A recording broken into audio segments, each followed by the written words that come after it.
I'm gonna be honest with you. I was not a fan of the U Season 4 ending until now. I wanted Rhys to be a temporary thing. I didn't want it to be something that carried over in Season 5, especially not if it's gonna be the last season.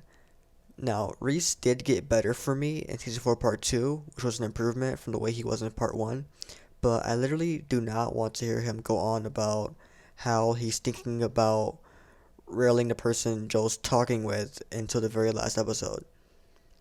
Something about Rhys being totally honest about what's going on in Joel's mind kind of spoils the nature of what's going on in there. I don't think that Joel's an unreliable narrator like some people do, but I do think it's safe to say that he is not always 100% honest with himself or as clear about his intention as he could be. Again, not with other people, but with himself. There's something that I find entertaining about trying to pinpoint what he really wants versus what he says he wants, or speculating with other thoughts he might have aside from the ones that are just being hinted at. A way in which this was handled well was in Season 2, Episode 8, Fear and Loathing in Beverly Hills, when Joel's mother appears as a figment of his imagination and basically reveals to us that he's thinking about ways to kill 40. We know that Joe doesn't like 40 and that he considers him a monster, so we can speculate that Joe would like to see him dead or at least out of his way, but we don't know that for sure until we hear it from his mind in the form of his mother. That's a great way of establishing what's going on through his mind in a brutally honest way without being too blunt about it. But the difference is Joe's mother isn't always there giving away all of his secrets. That's partly why I didn't want Rhys to stick around, and I felt so relieved to see Joe look around in the hospital room and not see Rhys in sight.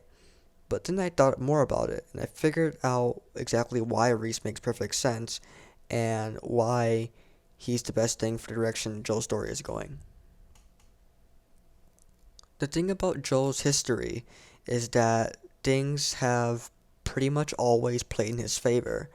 He believes in karma, he believes in cosmic punishment, things that hold him accountable, but for the most part, let him get away with the win in the end. He suffers loss, but he gets to continue to live his life, move on to the next chapter, and repeat similar patterns, while everyone else basically winds up dead or imprisoned. Things that we go through and have gone through naturally play a part in what happens next and how we respond to it when it does.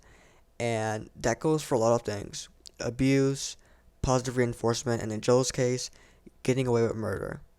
It not only becomes instinctive, but also becomes cognitive. Joe has been nurtured into who he is and has experienced things that give him a capacity to do things that everyone else would consider doing, but for some reason there's also a part of him that views the world differently in certain moments. And by that I mean his hallucinations, his flashes, the things that get worse as time goes on, while his life continues without ever really putting him in a position where he can reflect on his well-being and what's happened to him. And what happens and what comes after when that's the case. Those components manifest further as far as they can go, and they begin to challenge who you are as a whole. They may even take over and become a good majority of who you are, and I believe that's what we're seeing with Rhys. If you think about it, Joe's place in the world has mostly improved since he's committed more murders while continuing to seek love. Even when the love part doesn't work out, even if it gets worse for him, it eventually gets better. He married into a rich family. He got his slate wiped clean because an officer killed a member of that family.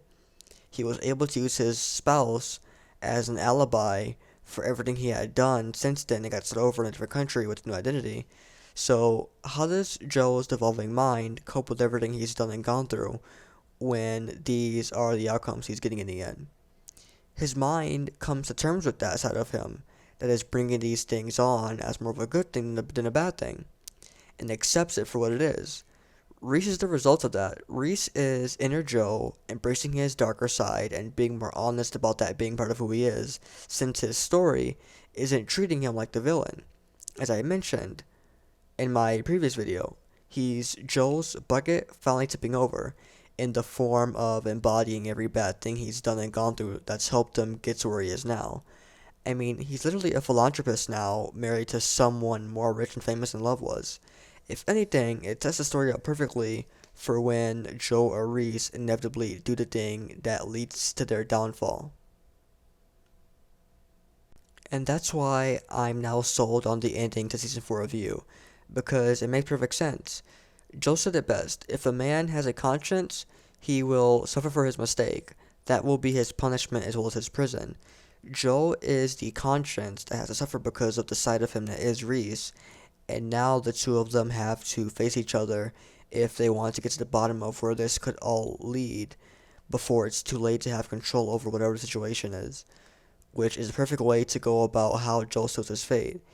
He brings it upon himself by staving off his breaking point until now, which appears in the form of a manifestation of his darkest self, which not only becomes a problem for everyone he holds close, but for him as well.